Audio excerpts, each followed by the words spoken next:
اوكي، النهارده هنتكلم عن شخص فريد من نوعه، الشخص اللي صور ديدبول وهو بيتكلم وولفرين، نفس الشخص اللي صور موت عائلة اكي، وكمان هو الشخص اللي صور بوتشر وهو بيقطع الست مناخير كبيرة نصين. قلبي معاك يا اخويا، عارف المنظر كان صعب.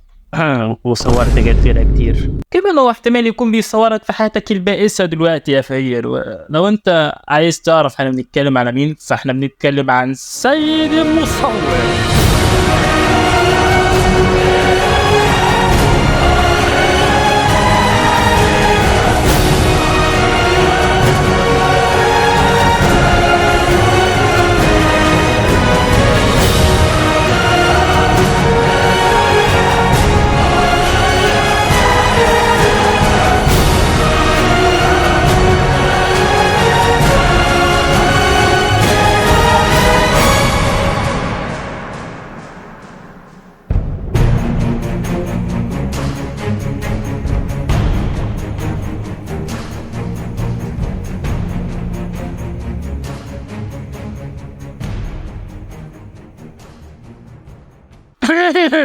تمام، القصة بتبدأ قبل ما سيد يبقى سيد بيانو، لما كان لسه شاب صغير شغال حرامي، وكان كل ما يدور على شغل يرفضوه ويقولوا له شكرا أخاف أشغلك معايا. وأنا متفهم ده الحقيقة، يعني إن هو كان ستيل مرعب وهو صغير. إنه في يوم من الأيام كان في حادثة في الشارع وعربية مولعة زي بتاع GTA، فجأة الناس خرجوا كده من العدم، ما لهمش علاقة بأي حاجة، جايين بس يصوروا عشان يبيعوا الكلام ده على التلفزيون.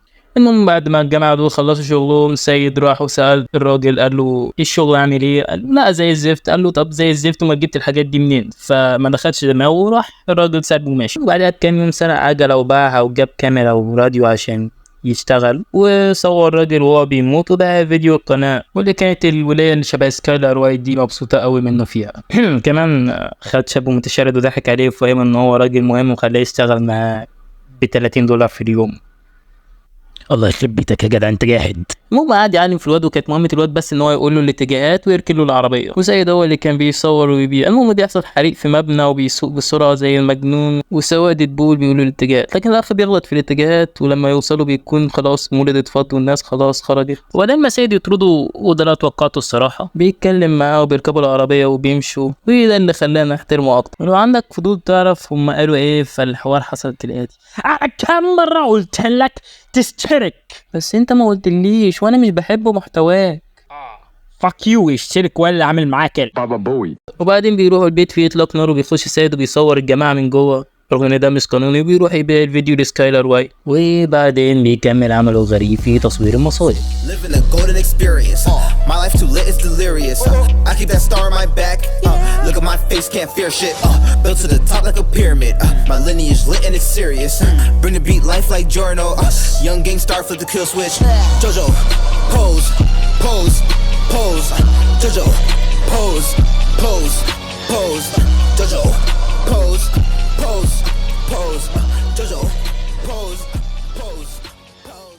بعدين بيلعب مع الزار وبيشتري عربية من بتوع نيد فور سبيد، وده اللي يخليه يوصل قبل البوليس. كمان نقل جثة من مكانها عشان ياخد صورة أحسن. حاولش يا سيد ولا فارق معاك أي حاجة. وبياخد سكايلر وايت في مطعم مكسيكي وبيحاول يقنعها إنه يبقى شريك معاها، ولا شوية كلام أقنعني إن أنا أديله قناة درهم. طبعا أي حد لو ضارب قناة مكاني هتنجح لأني كسول. المهم السيد بيمارس مهنته السيدية بإنه يهددها مقابل اوكي انت عارف قصدي ايه. وبنسكيب شويه احداث ملهاش لازمه، وبعدين بنوصل لحد ما سبق الشرطه بالعربيه اللي والتر وايت جايبها لابنه. بيلاقي المجرمين بيهربوا، والاب ميت على كنبه، والام مرميه على السرير، وجده في الحمام، والشوتجن على الارض. مسكين الشوتجن. المهم هرب وهو خايف يتقبض عليه، وبيروح يبيع الشريط، وبيقول لسكايلر وايت عرفينا على المذيع على اني صاحب شركه تصوير، وبالفعل بيتعرفوا عليه وبس كده. المهم بعدها بيجي البوليس وبيتسأل على الفيديو، لكنه بيعمل عبيط معاهم. بعدين بيروح يستنى قدام بيت المجرمين الكلاب اللي رموا الشوتجن، وبتكون الخطة ان هو يصورهم وبيتقبض عليهم بس كده. بس الراجل اللي معاه بيطمع وبيقول له عايز نص الفلوس، وده بس بعد ما عارف الخطة يعني واطي. المهم سيد بيوافق يديله نص الفلوس وبيمشي ورا المجرم لحد ما يروح يجيب شريكه، وبعدين بيروحوا بيقعدوا في مطعم. المهم سيد بيبلغ عليهم وبيصوروا من العربية، وبيخلي الأخ الواطي يصور من الشارع. ولما عربية الشرطة بتوصل سيد بيكون بيصور الراجل وهو ماسك المسدس وحاطه تحت الترابيزة، والواد اللي أنا مش فاكر اسمه قاعد بيصور الشارع وهو فاضي. بس بتيجي عربية شرطة تانية أول ما يخش بوم دبة الشطخ. المهم واحد منهم بيموت والتاني بيجري بالعربية والشرطة بتجري وراه وسيد بيجري وراهم وهو بيصور. وبعد طردة جميلة استمرت لحوالي نص الفيلم، الحرامي بيقلب عربية الضباط وبيتقلب معاهم. وتفتكر سيد اتهز أو حصل له أي حاجة؟ لا لأنه سيد.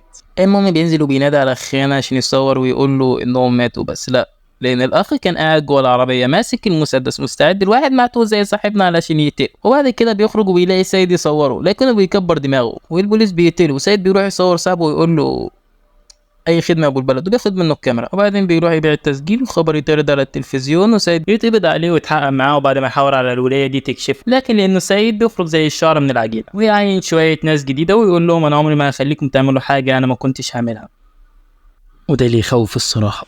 المهم بيأسس شركة سيد للتصوير الاحترافي وبكده خلص الفيلم. النهاية لو حد مستني مني أي تقييم ففاك يو سيد فوق كل التقييمات اللي في العالم. يلا نروح تنيل اشترك وبس كده.